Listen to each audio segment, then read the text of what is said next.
Ota-onani narigi dunyoga kuzatish hammamizga farz. Alloh sabr bersin. Rahmat xola. Qani, dasturxonga qara. Yo'q. Xola, men nonushta qilgandim. Hech bo'lmasa bir piyola choy ichgin. Kelin. Labiya oyijon. Mehmonga choy quyib bermaysizmi? Xo'p bo'ladi.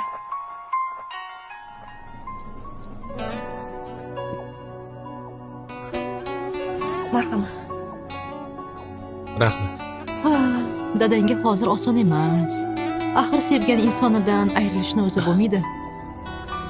Bunaqa payt odam telba bo'lib qolishi hech gap emas. To'g'ri aytasiz. Odam tirik murdadek bo'lib qolar ekan. Lekin bilasizmi, ba'zilarga bunaqa mehr-oqibat bo'lmas ekan. Xuddi hech narsa bo'lmaganda yashashda davom etishar ekan.